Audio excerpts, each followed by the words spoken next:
माझे नाव स्मिता आहे। आता संध्याकाळ होऊन अंधार पडायला आला होता आणि मी दरवाजात बसून वाट पाहत होती की माझी आई कधी घरी येईल आणि मला कधी पोटभर जेवायला मिळेल। गरिबीसुद्धा माणसाला प्रत्येक दुःख झेलण्याची ताकद देत असते, नाही का? याचीच प्रतीची त्यावेळी मला येत होती। वेळ निघून जात होती, संध्याकाळची आता रात्र झाली, परंतु अजूनपर्यंत आई घरी आली नव्हती। मी दुपारपासून तिची वाट बघत होते। ती जाताना म्हणाली होती, बाळा, मी 2 तासात घरी परत येईन, तेव्हा तुझ्यासाठी काहीतरी चांगले खायला घेऊन येईन। परंतु आई अजूनपर्यंत घरी आली नव्हती। जेव्हापासून मी डोळे उघडले होते तेव्हापासून मी फक्त माझ्या आईलाच पाहिले होते। मला माहीतसुद्धा नव्हते की भाऊ बहीण हे नाते कसे असते आणि कोणाला भाऊ बहीण म्हटले जाते। एवढेच काय तर बाबांचे प्रेम काय असते ते सुद्धा मला माहीत नव्हते। मी माझ्या बाबांना पाहिले होते, पण तेव्हा मी खूप लहान होते। पण मी माझ्या लहानपणापासून एका व्यक्तीला सतत पाहत आली होती, ती म्हणजे माझी आई, जी नेहमी रडत असायची आणि देवापुढे हात जोडून म्हणत असायची की हे देवा, आमच्यासोबत काय झाले आहे? हे देवा, माझ्या मुलीला तरी चांगले आयुष्य मिळू दे। मी ज्याप्रमाणे माझे आयुष्य जगत आले आहे तसे आयुष्य माझ्या मुलीच्या वाट्याला यायला नको। परंतु असे काहीच होत नव्हते। आता घड्याळावर नजर टाकली तर रात्रीचे 9 वाजले होते। भुकेने माझी अवस्था खूपच वाईट झाली होती। घरात असे काहीच नव्हते जे खाऊन मी माझी भूक थोडीफार शांत करू शकत होते। शेवटी कंटाळून मी दरवाजातून उठून अंथरुणावर जाऊन बसली आणि माझे डोळे बंद केले। तेव्हा मला झोप कधी लागली मला माझेच कळले नाही। जेव्हा कोणीतरी दरवाजा ठोठवला तेव्हा माझे डोळे उघडले। त्यावेळी मी घाबरतच दरवाजा उघडला तर दरवाजामध्ये आई होती, परंतु तिच्या चेहऱ्यावर जगभराचा थकवा दिसत होता। मी लगेचच आईला आधार दिला, कारण ती सुद्धा माझ्यासारखीच उपाशी आणि तहानलेली वाटत होती। मी लगेचच तिला प्रश्न केला, आई, तू कुठे गेली होतीस? मी तुझी कधीपासून वाट पाहत आहे। तू जाताना तर म्हणाली होतीस मी 2 तासात परत येते, पण पूर्ण दिवस गेला, आता रात्र झाली। माझी भुकेने अवस्था खूप वाईट झाली आहे। माझे बोलणे ऐकल्याबरोबर आईने तिचा हळुवार हात प्रेमाने माझ्या चेहऱ्यावर फिरवला आणि म्हणाली, बाळा, तू चिंता करू नकोस। जोपर्यंत मी जिवंत आहे ना, तोपर्यंत मी तुला कधीच उपाशी राहू देणार नाही। पण आज मला माफ कर, मला यायला थोडा उशीर झाला। तिने लगेचच एक पिशवी माझ्या हातात दिली आणि म्हणाली, यात समोसे आणि जलेबी घेऊन आली आहे, ते एका प्लेटमध्ये काढून घे, मग पटकन आपण दोघी बसून ते खाऊया। आईला मी आता रूममध्ये घेऊन आली होती, पण पटकन मी गरमागरम समोसे आणि जिलेबी प्लेटमध्ये काढली। त्यावेळी मला खूप भूक लागली होती, म्हणून भुकेव्यतिरिक्त मला काहीच सुचत नव्हते। मी पाहत होते माझी आई खूप थकली होती। ती इतकी थकली होती की त्या थकव्यामुळे तिला नीट खातासुद्धा येत नव्हतं। पण आईने एवढे समोसे आणि जिलेबी आणली होती की ते खाऊन माझे पूर्ण पोट भरले, परंतु माझ्या आईने काहीच खाल्ले नाही। मग मी अगदी हळू आवाजात आईला विचारलं, आई, तू कुठे गेली होतीस? आई म्हणाली, बाळा, मी फक्त तुझ्यासाठी खाण्याची व्यवस्था करायला गेली होती। आज गेली होती तशी उद्यासुद्धा जाईन, परंतु तू उद्या माझी वाट बघू नकोस, मी उशिरा येईल। तेव्हा मी आईला म्हणाले, आई, तू हे काय बोलत आहेस? मला काहीच समजत नाही। तुझ्याकडे तर पैसे नव्हते, मग तू हे सर्व कसं घेऊन आलीस? मला माहीत होते माझी आई कुठून ना कुठून हे मागून घेऊन आली असेल, कारण आमच्या घरची अवस्था खूप खराब होती। आई शिलाई मशीनचे काम करत होती, परंतु एक दिवस आमच्या घरामध्ये चोर शिरले। तसेही आम्ही गरीब असल्यामुळे आमच्या घरामध्ये कोणतीच किमती वस्तू नव्हती। घरात फक्त थोडेफार सामान आणि थोडेफार कपडे, तसेच थोडेफार भांडी होती। त्या सर्व वस्तू आम्ही दोघी मायलेकी वापरत होतो। आमच्या घरामध्ये जर कोणती वस्तू असेल तर ती म्हणजे माझ्या आईचा रोजगार, म्हणजेच तिची शिलाई मशीन। तेव्हा चोराने आमचा रोजगारच चोरून नेला। त्यांनी ती मशीन नेऊन कुठेतरी विकून त्यातून थोडेफार पैसे कमावले असतील, परंतु त्यांना हे माहीत नव्हते की आमच्या पूर्ण आयुष्याची कमाई ते आमच्याकडून ओरबडून घेऊन गेले होते। तेव्हापासून आई खूप उदास राहत होती। आमच्याकडे एवढे पैसेसुद्धा नव्हते की आम्ही दुसरी शिलाई मशीन विकत घेऊ शकू। आता शिलाई मशीनच नाही म्हटल्यावर लोक कपडे तरी कसे शिवायला देणार? लोकांचे कपडे येणे बंद झाले, आईची कमाई बंद झाली। मग पुढे असे दिवस आले की आमच्यावर उपाशी मरण्याची वेळ आली। माझी आई स्वतः तरी उपाशी राहू शकत होती, परंतु ती मला उपाशी ठेवू शकत नव्हती। म्हणून ती लोकांच्या दारावर जाऊन माझी मुलगी उपाशी आहे, तिला काहीतरी खाण्यासाठी द्या, असे बोलत असायची। ती खूप साऱ्या घरांमध्ये जायची, तेव्हा कोणी तिला खायला द्यायचे तर कोणी देत नसायचे।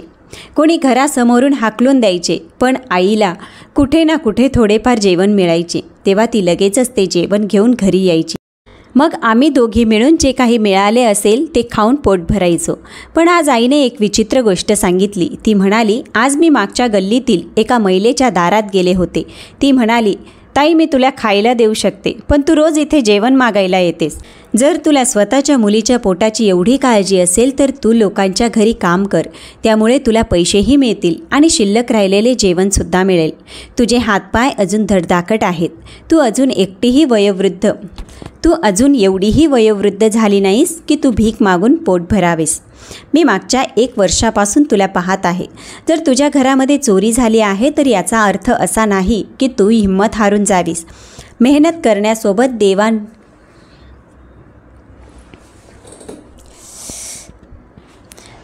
करणाऱ्यांसोबत देव नेहमीच असतो. आई पुढे म्हणाली. तेव्हाच मला जाणीव झाली की माझे हातपाय अजून धडधाकट आहेत, तरीसुद्धा मी भीक का मागत आहे. हा विचार आईच्या डोक्यात येताच आई म्हणाली. मी त्याच बाईशी बोलले आणि तिला म्हणाले, तू मला तुझ्या घरात काम करू देशील का? मी तुझ्या घरातील सर्व काम करून देते. मग तू मला पैसे देशील का? ती म्हणाली, हो. जर तू माझ्या घरची भांडी, झाडू, पोछा केलास तर मी तुला संध्याकाळपर्यंत तू केलेल्या कामाचा मोबदला देईन. त्या महिलेने माझ्या आईकडून संपूर्ण दिवस घरातील सर्व कामे करून घेतली.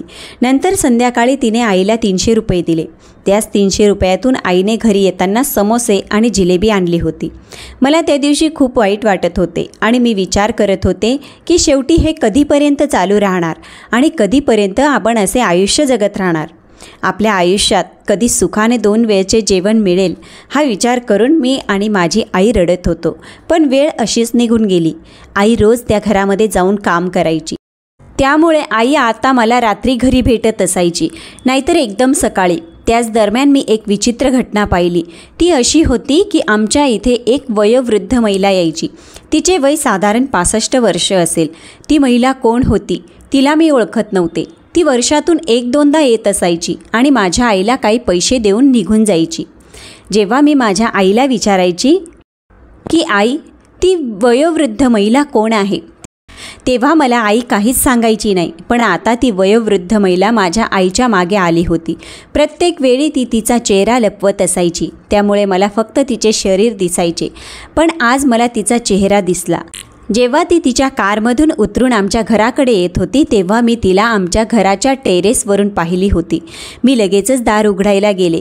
तिने माझ्यावर नजर टाकली आणि लगेच तिचा चेहरा लपवण्याचा प्रयत्न करू लागली. तेव्हा मी म्हणाले, तुम्हाला चेहरा लपवायची गरज नाही. मी तुमचा चेहरा पाहिला आहे. तुम्ही माझ्यापासून काय लपवत आहात आणि तुम्ही कोण आहात? माझी आई तर तुमच्याविषयी काही सांगत नाही. ती घाबरली आणि म्हणाली, गोष्ट अशी नाही बाळा, मी तुझ्या आईच्या ओळखीतली आहे. हे पैसे घे आणि तुझ्या आईला दे. मी पुन्हा तिला विचारले, तुम्ही कोण आहात? तुम्ही प्रत्येक वेळेला आमची मदत करण्यासाठी इथे येता, तेव्हा आम्हाला थोडे पैसे देऊन निघून जाता. तुम्ही एवढ्या दिवसांनी इथे का येता? त्या महिलेने माझ्या कोणत्याच प्रश्नाचे उत्तर दिले नाही. ती अशीच तिथून जाऊ लागली. मी तिला विचारण्याचा खूप प्रयत्न केला की तुम्ही कोण आहात, पण तिने एकदासुद्धा तिच्याविषयी मला काहीच सांगितले नाही. हो, पण ती एवढे नक्कीच म्हणाली की बाळा, तुझ्या आईला सांग की आता मी इथे आले आहे, परंतु यापुढे मी तुम्हा लोकांची मदत करण्यासाठी इथे येणार नाही. तुम्ही लोक तुमची काळजी घ्या. एवढे बोलून ती आपल्या मोठ्या गाडीमध्ये बसून तिथून निघून गेली. आता मी आई घरी येण्याची वाट पाहत होते. मी विचार करत होते कधी आई घरी येईल आणि मी आईला त्या महिलेविषयी सांगेन. जेव्हा आई घरी आली तेव्हा मी तिला त्या वयोवृद्ध महिलेविषयी सांगितले आणि आईला विचारले, आई, नक्की काय गोष्ट आहे आणि ती महिला कोण होती? मी पाहिले आहे, ती कितीतरी वेळा इथे आली आहे आणि तिच्याविषयी तू मला कधीच काही सांगितले नाही. असे का आई? नक्की काय गोष्ट आहे? त्यावर आई म्हणाली, बाळा, तुला तिच्याविषयी सर्व काही माहिती पडेल. आई काही सांगण्यास तयार नव्हती, परंतु मला आता सर्व काही जाणून घ्यायचे होते. तेवढ्यातच आठवले की ती महिला सांगून गेली होती ती पुन्हा इथे कधीच येणार नाही. ही गोष्ट जेव्हा मी आईला सांगितली तेव्हा 1 मिनिटासाठी ती शांत झाली. तिच्या डोळ्यांमध्ये पाणी आले, परंतु तिने मला काही सांगितले नाही. मी आईला लाख वेळा विचारल्यानंतरसुद्धा मला समजले नाही की ती कोण होती आणि ती आमच्यासाठी पैसे घेऊन का यायची. वेळ अशीच निघून गेली आणि एक दिवस असा आला, त्या दिवशी माझ्या आईची तब्येत खूप खराब झाली. वेळ आणि परिस्थितीने तिला खूप जास्त आजारी केले होते. तिची तब्येत खूप जास्त बिघडली. मला भीती वाटू लागली. जर माझ्या आईला काही झाले तर मी माझे आयुष्य कसे जगू? परंतु माझी ही भीती खरी निघाली. माझी आई जेव्हा आजारी पडली तेव्हा ती कामावर जाऊ शकत नव्हती आणि पुन्हा एकदा घरामध्ये पैशांची कमी पडू लागली. एके बाजूला आईचे आजारपण, दुसऱ्या बाजूला घरामध्ये पैशांची चणचण. यामुळे आई दिवसेंदिवस जास्तच आजारी राहू लागली. अशा परिस्थितीमध्ये आईवर उपचारसुद्धा करता येत नव्हते. शेवटी एक दिवस ती हे जग सोडून निघून गेली. जेव्हा आई गेली तेव्हा मी तिला घट्ट मिठी मारून रडू लागले. मला माहीत नव्हते माझ्या आयुष्यातील एकमेव व्यक्ती जी माझा आधार होती, माझे सर्व काही होती आणि तीच मला अशी सोडून जाईल. मी एक अतिशय साधी भोळी मुलगी होती. मला या जगाविषयी काहीच माहीत नव्हते, कारण मी बाहेरचे जग कधी पाहिलेच नव्हते. आईने मला कधीच जगासमोर येऊ दिले नाही. माझी आई म्हणायची, तू माझी एकुलती एक मुलगी आहेस. मी तुला कधीच लोकांसमोर येऊ देणार नाही. आयुष्यामध्ये जेवढ्या काही अडचणी आहेत त्या सर्व अडचणींचा मी एकटी सामना करेन, परंतु मी कधीच माझ्या मुलीला अशा परिस्थितीच्या स्वाधीन करणार नाही. पण आता तर ती मला ह्या जगात एकटीला सोडून निघून गेली होती. तेव्हा लोक म्हणू लागले, ह्या मुलीचे नशीब तर बघा, अगोदर बाबा राहिले नाही, आता आईसुद्धा हिला सोडून गेली. अगोदर हिची आई दारोदार मागून मग दुसऱ्यांच्या घरी काम करून हिचे आणि स्वतःचे पोट भरत होती. पण आता ही बिचारी एकटी काय करेल? आईच्या जाण्यानंतर मी खूप एकटी पडली होती. मी उपाशी पोटी दिवस रात्र रडत घरातच बसून असायची. त्यामुळे माझी तब्येतसुद्धा खूप बिघडायला लागली आणि मी अशक्त होऊ लागली. माझ्याकडे फक्त मी राहत असलेले मोडके तोडके घर होते, त्या व्यतिरिक्त काहीच नाही. आता मला खूप भूक लागत असायची. अगोदर तर माझी आई मला जेवण आणून द्यायची, पण आता काय? आता मी काय खाणार होते? तेव्हा माझ्या मनात विचार आला, आता अशा परिस्थितीमध्ये स्वतःचे पोट भरण्यासाठी घराबाहेर पडून लोकांच्या दारात जावे का? नाही, मी असे नाही करू शकत. कारण आई नेहमीच मला म्हणायची, बाळा, जोपर्यंत मी जिवंत आहे तोपर्यंत मी तुला कोणत्याच अडचणीचा सामना करू देणार नाही. परिस्थिती कशीही असली तरी मी नेहमी तुझी काळजी घेईन. कधीच तुला मेहनत करू देणार नाही आणि कधीच मी तुला लोकांसमोर हात पसरवू देणार नाही. मी जे काही सहन केले आहे ते माझे नशीब आहे, तुझे नाही. परंतु माझी आई चुकीचे म्हणत होती, कारण आता या सर्व गोष्टी माझ्या नशिबात सुद्धा आल्या होत्या. पण जुन्या गोष्टी आठवून काय फायदा? अशा परिस्थितीमध्ये मी स्वतःच्या मनाला समजावू शकत होती, परंतु पोटाला कसे समजवणार होती? माझे पोट तर जेवण मागत होते. मग मी विचार केला, मला सुद्धा माझ्या आईप्रमाणे दुसऱ्यांच्या घरी जाऊन काम करायला हवे, कारण कधीपर्यंत मी अशी उपाशी राहणार होती. जर मी अशीच राहिली असती तर मी मरून गेली असती. शेवटी मी हिम्मत केली आणि कामाच्या शोधात बाहेर पडली. मी जास्त शिकलेली नव्हती. मला फक्त थोडेफार लिहिता वाचता येत होते आणि या सर्व गोष्टी मला माझ्या आईने शिकवल्या होत्या. मी कधीच कोणत्या शाळेत गेली नाही. वस्तीतील एक महिला होती, तिला मी सांगितले, कुठे झाडू पोछा, भांडी धुण्याचे काम असेल तर ते काम मी करेन. तेव्हा ती म्हणाली, बाळा, मी लवकरच तुला कुठेतरी काम शोधून देईन, म्हणजे त्यातून तुला पैसे मिळतील आणि तुझा उदरनिर्वाह होईल. तेव्हा मी तिचे खूप आभार मानले, कारण ती आमची शेजारीण होती, परंतु माझी खूप काळजी घ्यायची. आईच्या जाण्यानंतर तिला माझी जास्तच काळजी वाटू लागली. तिने मला एका बंगल्याविषयी सांगितले. ती म्हणाली, तिथे एका कामवालीची गरज आहे. जर तुला तिथे जाऊन काम करायचे असेल तर तू करू शकतेस. मी लगेचच तिचे बोलणे मान्य केले आणि तिला म्हणाले, मी तिथे काम करण्यासाठी तयार आहे. दुसऱ्या दिवशी मी जेव्हा तिथे पोचले तेव्हा मी पाहिले तो बंगला खूप मोठा होता. त्या बंगल्याच्या मालकीनबाईंनी जेव्हा माझ्याकडे पाहिले, ती म्हणाली, तू तरुण मुलगी आहेस, तू योग्य प्रकारे काम करशील म्हणून तुला कामावर ठेवण्यात येत आहे. इथे काम करण्यासाठी आमचे नियम खूप काटेकोरपणे पाळावे लागतील. आम्ही कोणाची चूक खपवून घेत नाही आणि इथल्या नोकरांना फक्त नोकरांसारखीच वागणूक दिली जाते. मी पाहिलं होतं, जिथे जास्त नोकर नव्हते, कदाचित त्या मालकांच्या स्वभावामुळे त्या बंगल्यात कोणीच काम करणारा टिकत नव्हता. मी त्या बंगल्यामध्ये नजर फिरवली तेव्हा विचार केला, इथे खूप जास्त मेहनत करावी लागेल, कारण तिथे माझ्या व्यतिरिक्त फक्त एकच कामवाली बाई होती. एवढ्या मोठ्या बंगल्यामध्ये खूप सारी कामे तर असणारच होती, परंतु मी विचार केला की मला इथे काम मिळत आहे हीच मोठी गोष्ट आहे. पोटाला अन्नसुद्धा मिळेल आणि पैसेही मिळतील. असे असताना हे हातचे काम जायला नको, असा विचार करून मी त्या मालकीनबाईंच्या सर्व गोष्टी मान्य केल्या आणि म्हणाले, की मी इथे काम करण्यासाठी तयार आहे, माझ्याकडून कोणती चूक होणार नाही. मी तिथे काम करू लागले. तिथे त्या बंगल्याच्या मालकीनबाई होत्या. त्या खूप सुंदर होत्या. त्यांचे वय साधारणतः 40 वर्ष असेल. त्यांचा नवरा होता आणि 2 मुले होती. त्या व्यतिरिक्त तिथे कोणी नव्हतं. पण मालक आणि मालकीनबाई दोघांचाही स्वभाव खूप रागीट आणि तापट होता. ते लोक आपल्या समोरच्याला तुच्छ समजत. त्यांना आपल्या संपत्तीचा खूप गर्व होता. त्या बंगल्यामध्ये काम करून आता मला कितीतरी दिवस झाले. माझ्यावर कामाचा खूप भार होता, परंतु त्या गोष्टीचा आनंद होता की पोटभर जेवायला मिळतंय. तिथे त्या लोकांचे शिल्लक राहिलेले जेवण आम्हाला दिले जायचे. मग पहिली कामवाली आणि मी आम्ही दोघी मिळून पोटभर जेवण करायचो. मालक आणि मालकीनबाई खूप चिडचिडेसुद्धा होते. जर माझ्याकडून कोणती चूक झाली तर ते मला एवढ्या गोष्टी ऐकवायचे की माझ्या डोळ्यातून पाणी यायचे. मालकीनबाई तर अशी महिला होती की तिच्यासमोर कोणीच तोंड उघडू शकत नव्हतं. एवढेच काय, त्या बंगल्याचा मालकसुद्धा तिला घाबरत असायचा. मला माहीत होते ही महिला फक्त कडक स्वभावाची आहे असे नाही, तर ती आपल्या नोकरांबरोबर खूप उद्धटपणे वागत असायची. मालकीनबाईंनी एकदा मला काम करताना पाहिलं तेव्हा त्या म्हणाल्या, तू खूप कामचोर वाटत आहेस. आजकालच्या कामवाल्या बायका खूप हुशार झाल्या आहेत. त्या काम कमी आणि बडबड जास्त करतात.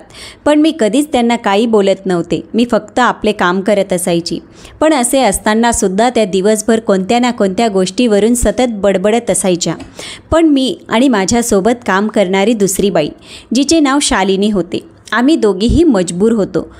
म्हणून आम्ही तिथे काम करत होतो. नाहीतर आमच्या जागी तिथे दुसरे कोणीच टिकत नव्हते आणि टिकलेसुद्धा नसते. मालकीनबाई माझ्यावर खूप रागवत असायच्या आणि कुठल्या ना कुठल्या कारणाने मला वाईट साईटही बोलायच्या.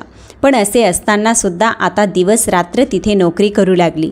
कारण तिथे जेवणासोबत आता मला पैसा मिळत होता आणि आता मला राहण्यासाठी जागाही देण्यात आली होती. तिथे मला एक छोटीशी रूम होती, जिथे मी रात्रीची कामे झाल्यानंतर आराम करायची. त्या रात्रीही मी माझ्या अंथरुणावर पडले होते. रात्रीची शांतता होती. रूममध्ये फक्त वाऱ्याचा आवाज ऐकू येत होता. मी झोपले, पण अचानक माझ्या आजूबाजूला एक विचित्र जग दिसू लागले. मी स्वप्नात पाहिले की मी स्वतः एका जुन्या जागी गेले आहे, जिथे गडद अंधार आहे. कोळ्याचे जाळे सर्व भिंतीवर लटकले आहेत आणि सर्वत्र धूळ आहे. अशा परिस्थितीत तिथे कोणीतरी मला आवाज देत आहे, जो म्हणत आहे, मला माहीत आहे तू खूप त्रासलेली आहेस, पण तू जिथे आली आहेस ही जागा तुझ्यासाठी समस्या नाही, तर तुला फक्त त्रास दिला जात आहे. हे सर्व तुझे आहे. ही संपत्ती, ऐशो आराम, हे शांत घर, हे सर्व. आता मी स्वप्नात होते. तेवढ्यात जेव्हा अचानक माझे डोळे उघडले आणि मी उठून बसले, तेव्हा मला एक विचित्र अस्वस्थता जाणवू लागली. माहीत नाही मला असे का जाणवत होते की जणू काही ह्या घरात काही लपले आहे, जे अजिबात चांगले नाही.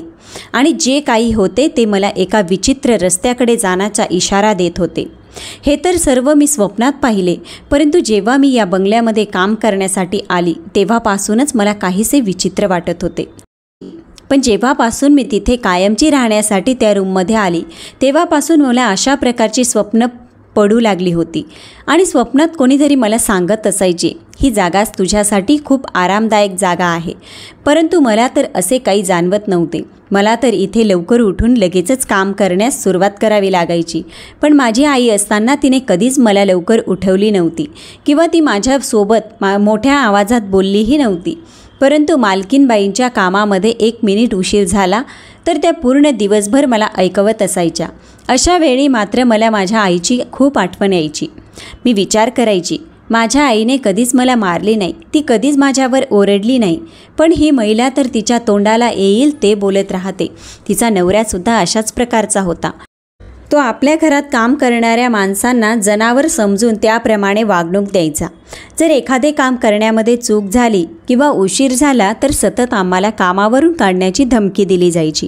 एक दिवस मालक आणि मालकीनबाई बंगल्याबाहेर गेल्या होत्या. दिवाळी येणार होती म्हणून पूर्ण बंगल्याच्या साफसफाईचा आदेश होता. मी खाली खोल्या साफ करत होते आणि शालिनी साफसफाई करायला वरच्या मजल्यावर गेली होती. खालच्या बाजूला एक जुनी स्टोअर रूम होती. तिथून साफसफाईला सुरुवात करावी असे मला वाटले, म्हणून स्टोअररूमचा दरवाजा उघडून मी आत गेले. ती जागा साफ करत असताना अचानक माझी नजर बाजूला ठेवलेल्या खुर्च्यांच्या ढिगाऱ्यावर पडली. तिथे जुन्या आणि तुटलेल्या खुर्च्या पडलेल्या होत्या. मी त्या खुर्च्या एका बाजूला गोळा करू लागले. तेवढ्यात अचानक माझी नजर एका जागेवर पडली. मला आश्चर्याचा धक्काच बसला. त्या खुर्चीच्या मागे एक छोटासा लाकडी दरवाजा बनवला होता. पण हा दरवाजा स्टोअररूममध्ये का बनवण्यात आला असेल? तो दरवाजा पाहिल्यानंतर मी इकडे तिकडे पाहिले, कारण त्या दरवाजाजवळ जाताना आपल्याला काही अडचण तर येणार नाही ना, हे मी पाहत होते. त्याचे खरे कारण तो दरवाजा पाहून मला असे वाटू लागले की त्याच्या आत काय आहे हे मला पाहायचे होते. सुरुवातीला मला असे वाटले तो एक छोटासा कपाट असेल, परंतु जेव्हा मी दरवाजा उघडला तेव्हा माझ्या पायाखालची जमीनच सरकली, कारण तो छोटासा लाकडाचा दरवाजा कोणते कपाट नव्हते, तर तो एक रस्ता होता जो खालच्या बाजूला जात होता. तिथून खाली जाणाऱ्या पायऱ्या दिसत होत्या. याचा अर्थ तो रस्ता कुठेतरी जात होता. मी विचार केला की इथून पुढे जाऊन पाहूया हा रस्ता नक्की कुठे जात आहे. मी त्या दरवाजातून आत गेले. पायऱ्या उतरत खालच्या दिशेने जात राहिले. पण जेव्हा मी खाली जात होते तेव्हा माझ्या पायाखालची जमीन अजूनच सरकली, कारण मला आठवले की ही तीच जागा होती जी माझ्या स्वप्नात मी पाहिली होती. चारही बाजूंना कोळ्यांचे जाळे लटकलेले, अंधार होता. ती खोली पडली होती. असे वाटत होते की कितीतरी दिवसांपासून इकडे कोणीच आलेले नाही. मी दीर्घ श्वास घेतला. मला आत भीती वाटत होती. मला वाटत होते जर कोणी इकडे आले आणि मला पाहिले तर गडबड होईल. मी जसजशी एक एक पायरी खाली उतरत होते तसतसे मला जाणवत होते आत कोणीतरी आहे. मी खाली उतरल्यानंतर एक छोटीशी खोली आत दिसली. त्या खोलीचा दरवाजा बंद होता, परंतु जेव्हा मी दरवाजाला हात लावला तो लगेचच उघडला. जणू काही कोणीतरी माझी वाटच पाहत होतं आणि त्याने तो दरवाजा उघडला असावा, पण तसे काहीच नव्हते. एक गोष्ट नक्की होती, तो दरवाजा उघडल्याबरोबर मला एक आवाज यायला लागला, कोण आहे इथे? मला इथून बाहेर काढा. तेव्हा मी खूप घाबरले. एवढ्या अंधाऱ्या खोलीमध्ये कोण असेल? जेव्हा मी 2 पावले पुढे टाकून त्या खोलीत गेले तेव्हा मला खूप मोठा धक्का बसला, कारण तिथे तीच वयोवृद्ध महिला होती जी माझ्या आईला भेटायला येत असायची आणि तिला पैसे देऊन जायची. मी लगेच तिच्या जवळ गेली आणि म्हणाली, तुम्ही इथे कशा? आणि हे सर्व तुमच्यासोबत कोणी केले? तेव्हा ती महिला रडतच म्हणाली, बाळा तू आलीस? तू इथे कशी आलीस? तुला माहीत आहे का, माझे मन मला सांगत होते एक ना एक दिवस तुझे नशीब तुला इथे खेचून घेऊनच येईल. पण तुला ह्या रस्त्याविषयी कसे समजले की मी इथे आहे आणि मला कैद करून ठेवले आहे? मग ती वयोवृद्ध महिला म्हणाली, बाळा तू त्या दिवशी मला विचारत होतीस ना की तुम्ही कोण आहात आणि तुम्ही तुमचा चेहरा लपून इथे का येता? आता मी जास्त वेळ सत्य तुझ्यापासून लपून ठेवू शकत नाही. मी तुझी आजी आहे, या घराची मालकीन. हे सर्व काही तुझ्या बाबांचे होते, परंतु ते त्यांच्याकडून हिसकावून घेण्यात आले आहे आणि तुला तसेच तुझ्या आईला या घरातून बाहेर काढण्यात आले आहे. ती वयोवृद्ध महिला म्हणाली, बाळा मी खरं तेच सांगत आहे. जर मी खोटे बोलत असती तर नशिबाने तुला इथपर्यंत खेचत आणलेच नसते. तुझे नशीबच तुला हे तुझे घर तुला परत देण्यासाठीच इथपर्यंत घेऊन आले आहे. बाळा तुझा जन्म ह्याच घरात झाला होता. तुझ्या आईने आणि मी तुला इथे आमच्या मांडीवर खेळवले होते, परंतु जेव्हा तू 4 महिन्यांची झाली तेव्हा तुझ्या बाबांचा मृत्यू झाला. तुझ्या बाबांचा मृत्यू झाल्यानंतर त्यांच्या सावत्र भावाने तुला आणि तुझ्या आईला या घरातून बाहेर काढली आणि स्वतः मात्र तुझ्या बाबांच्या संपत्तीवर कब्जा करून बसले. मी खरंच सांगत आहे, मी तुझी आजी आहे, म्हणूनच मी तुझ्या आईला भेटण्यासाठी येत होते. माझे तुझ्या आईवर खूप प्रेम होते. मला माहीत नव्हते की माझा सावत्र मुलगा माझ्या सख्या मुलाच्या सर्व संपत्तीवर कब्जा करून बसेल. खरे तर माझ्या नवऱ्याने म्हणजे तुझ्या आजोबांनी कितीतरी वर्षापूर्वी मी असतानासुद्धा दुसरे लग्न केले होते आणि त्या महिलेला तिच्या पहिल्या नवऱ्यापासून एक मुलगा होता. परंतु तुझ्या आजोबांचा सर्व कारभार तुझे बाबा सांभाळत होते, म्हणून तुझ्या आजोबांनी त्यांची संपत्ती आपला सक्का मुलगा म्हणजे तुझ्या बाबांच्या नावावर केली, जो त्यांच्या संपत्तीचा खरा वारसदार होता. माझी सवत्तर मेली, परंतु तिचा मुलगा अजूनही जिवंत आहे. तुझ्या जन्मानंतर तुझ्या बाबांचा मृत्यू झाला आणि त्यांच्या मृत्यूचा पूर्ण फायदा तुझ्या सावत्र काकाने उचलला. तुझे बाबा मेल्यानंतर त्याने तुझ्या आईला आणि तुला जबरदस्ती या घराच्या बाहेर काढले. कधीच इथे पाऊल ठेवायचे नाही अशी धमकी दिली. मी या सर्व गोष्टी माझ्या डोळ्यांनी पाहत होते. तुझी आई सुरुवातीपासूनच माझी आवडती सून आणि तू माझी आवडती नात. मी तुला मांडीवर खेळवली होती. असे असताना मी तुम्हा दोघींना माझ्यापासून दूर कशी करू शकत होते? पण एक वेळ अशी आली की तुझ्या सावत्र काकाने आणि काकीने विचार केला की ते लोक तुम्हा मायलेकींना जीवानिशी मारणार, म्हणजे ही सर्व संपत्ती नकळतपणे त्यांचीच होईल. त्या लोकांनी प्लॅन बनवला होता, जिथे तुम्ही राहत होता तिथे एका रात्री गुंड पाठवून तुम्हाला कायमचे संपवायचे. परंतु मी असताना ह्या सर्व गोष्टी कशा घडणार होत्या? हे सर्व घडण्या अगोदरच मी नकळतपणे तिथे पोहोचून तुम्हा मायलेकींना दुसऱ्या जागी घेऊन गेली. एक गोष्ट चांगली झाली की त्या दोघांचे प्लॅनिंग मी ऐकले होते, म्हणून मला ह्या सर्व गोष्टी करता आल्या. शेवटी तुझ्या सावत्र काकांनी पाठवलेले गुंडे तुझ्या आईपर्यंत आणि तुझ्यापर्यंत पोहोचू शकले नाहीत. तुम्हा दोघींचा जीव तर वाचला, परंतु मी तुम्हा दोघींपासून दूर झाली. पण असे असताना सुद्धा मी कधीकधी तुझ्या आईची परिस्थिती जाणून घेण्यासाठी आणि तुझी चौकशी करण्यासाठी तिकडे यायची आणि थोडेफार पैसेसुद्धा द्यायची. परंतु काही दिवसांपूर्वी या दोघं नवरा बायकोंना माझ्यावर संशय येऊ लागला. मी तुम्हा दोघींना लपून भेटते आणि तुमची सर्व माहिती माझ्याकडे आहे, म्हणून त्या दोघांनी माझ्यावर अत्याचार करायला सुरुवात केली. त्या नवरा बायकोंनी तुझ्या आईचा आणि तुझा ठाव ठिकाणा मला विचारला. मी त्यांना कोणतीच गोष्ट सांगितली नाही. शेवटी त्यांनी मला इथे बंद करून ठेवली. ते दोघे ह्या घरावर कब्जा करून बसले आहेत.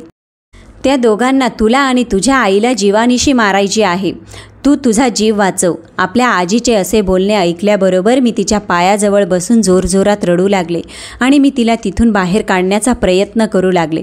पण आजी म्हणाली, बाळा, तू असे केले तर यामध्ये अडकशील. त्यापेक्षा तू इथून बाहेर पड आणि तुझ्या हक्काची लढाई लढ. तेव्हा मी म्हणाले, ही गोष्ट तर माझ्या आईने सुद्धा मला कधीच सांगितली नाही. तुम्ही माझ्या आजी आहात? पण आजी, मी तुला एक गोष्ट सांगते. मागच्या काही दिवसांपूर्वीच माझी आई आजारी पडली आणि त्या आजारपणात मरण पावली.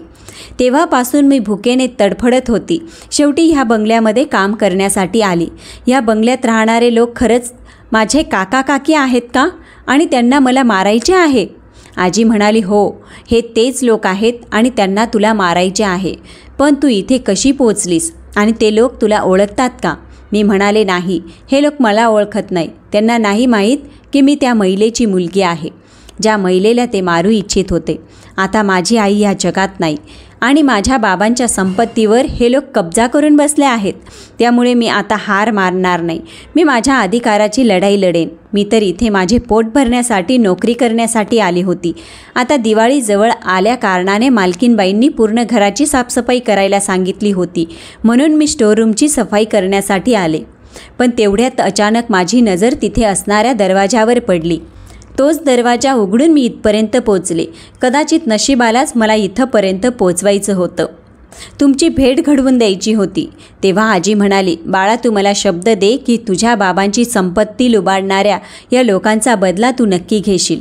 या लोकांनी मला खूप त्रास दिला आहे आणि माझ्या सुनेपासून आणि नातीपासून मला दूर केले आहे. आता हे लोक मला तुमच्याविषयी सतत विचारत असतात. मी मरून जाईन, परंतु यांना तुमच्याविषयी कधीच सांगणार नाही. बाळा, तू तुझ्या हक्काची लढाई लढशील ना?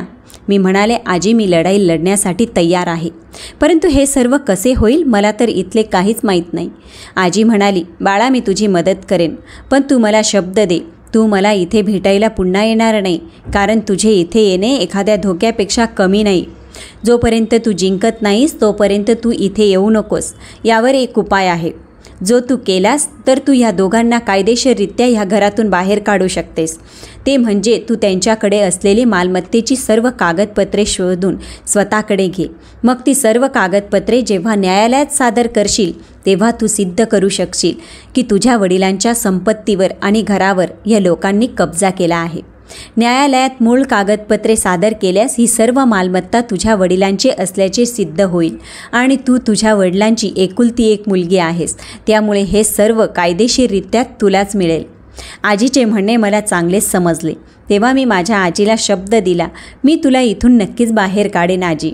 माझ्या आईच्या मृत्यूची बातमी ऐकल्याबरोबर आजीला खूप दुःख झाले, परंतु तिला माझ्याकडून जी अपेक्षा होती ती मी पूर्ण करणारच होते. मी तिथून बाहेर आली आणि तो स्टोअरच्या आतील दरवाजा बंद करून पुन्हा एकदा सर्व खुर्च्या त्या दरवाजासमोर जशा होत्या तशा लावून ठेवल्या. परंतु जेव्हा मी स्टोअररूममधून बाहेर आली तेव्हा हे पाहून माझ्या पायाखालची जमीन सरकली, कारण मालकीनबाई स्टोअररूमच्या दरवाजात उभी होती, जी माझी सावत्र काकी होती. तेव्हा मी तिच्या चेहऱ्याकडे नीट पाहिले, कारण हीच ती महिला होती जिने माझ्या बाबांच्या संपत्तीवर कब्जा करून ऐशोआरामात आपले आयुष्य जगत होती. त्यामुळे तीच माझी शत्रू होती, कारण ती मला नोकरासारखी वागणूक देत होती. परंतु तिला हे माहीत नव्हते, हे सर्व काही माझे आहे, माझ्या बाबांचे आहे. मला पाहिल्याबरोबर ती म्हणाली, तू आतमध्ये काय करत होतीस? तू कधीपासून आतमध्ये गेली होतीस? तेव्हा मी म्हणाले, मी साफसफाई करण्यासाठी आत गेली होती. त्यावर ती म्हणाली, झाली का सफाई? मी होकारार्थी मान हलवली. हो, सफाई झाली. तेव्हा ती माझ्यावर ओरडत म्हणाली, स्टोअररूमची साफसफाई करण्यासाठी एवढा वेळ लागतात का? जाऊन दुसरी कामे कर. मी लगेचच तिथून बाजूला गेली आणि दुसऱ्या कामामध्ये व्यस्त झाली. परंतु आता माझे त्या घरात राहणे आणि काम करणे एका वेगळ्याच गोष्टीसाठी होते. मला त्या घरात काम करायचे होते. ते काम करत असतानाच मला ओरिजिनल कागदपत्रे माझ्या हातात घ्यायची होती. मी विचार करत होती की मी तर एक गरीब आहे आणि बेवारस मुलगी आहे. मला माहीत नव्हते माझे नशीब या प्रकारे पलटून जाईल. त्या लोकांमुळे माझी आई आणि आम्ही गरिबीचे आयुष्य जगण्यासाठी मजबूर झालो होतो. परंतु सत्य कधीच लपून राहत नाही. आता सत्य समजल्यावर माझ्या आत आग भडकू लागली. कारण ह्याच लोकांनी माझ्या बाबांचा मृत्यू झाल्यानंतर माझ्या आईला आणि मला बेघर केले. आणि हे तेच लोक होते ज्यांनी माझ्या आजीवर सुद्धा अत्याचार केले. त्यामुळे मी आता माझ्या प्लॅनवर लक्ष केंद्रित करण्यास सुरुवात केली. प्रत्येक श्रीमंत माणूस आपल्या संपत्तीचे कागदपत्र एकतर आपल्या घरातील तिजोरीमध्ये ठेवतो किंवा एखाद्या बँकच्या तिजोरीत ठेवतो. त्यामुळे मला त्या लोकांचा पाठलाग करून हे पाहायचे होते की शेवटी त्यांनी सर्व कागदपत्रे कुठे ठेवली होती. परंतु हे काम मी कधी आणि कसे करू शकत होती हे मला समजत नव्हते. मला पूर्ण घराची झाडाझडती घ्यायची होती. म्हणून मी रात्री जेवणामध्ये झोपेच्या गोळ्या मिक्स केल्या. त्या झोपेच्या गोळ्या स्वतःहून जाऊन मेडिकल स्टोअरमधून घेऊन आली होती. कारण त्या घरातील किचनमध्ये लागणारे सामान मीच घेऊन येत असायची. म्हणून माझ्यावर कुणालाच शंका आली नाही. जेवण शालिनी बनवायची. शालिनीने जेव्हा रात्रीचे जेवण तयार केले तेव्हा मी गपचूप त्या जेवणामध्ये झोपेच्या गोळ्या मिक्स केल्या. रात्रीचे जेवण झाल्यानंतर ते लोक गाढ झोपेमध्ये गेले. तेव्हा मी घराची झाडाझडती चालू केली. शेवटी मला त्या सर्व फाईल्स स्टडी रूममधील कपाटामध्ये सापडल्या. हे लोक खूप चालाक होते. त्या लोकांनी आपल्या स्वतःच्या रूममध्ये कोणतेच कागदपत्र ठेवले नव्हते. तर स्टडी रूममध्ये जो कपाट होता त्या कपाटामध्ये सर्व पेपर्स होते. खूप शोधल्यानंतर ते सर्व माझ्या हाती लागले. आजीने अगदी बरोबर सांगितले होते. त्या सर्व कागदांमध्ये माझ्या बाबांचे नाव लिहिले होते. माझ्या आईने मला माझ्या बाबांचे नाव सांगितले होते. माझ्या बाबांचा फोटो देखील मी पाहिला होता. परंतु मला ही गोष्ट माहीत नव्हती. माझे बाबा एवढे श्रीमंत माणूस होते.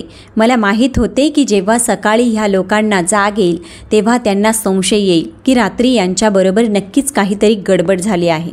म्हणून ते पेपर घेऊन मी त्या घरातून बाहेर पडली. परंतु त्या घरातून बाहेर पडण्याअगोदर मी ते काम केले जे करण्यापासून माझ्या आजीने मला नाकारले होते. पण आता मी यशाच्या उंबरठ्यावर पोचले होते. म्हणूनच आजीला त्या तळघरातून सोडवायला मी तेथे गेले.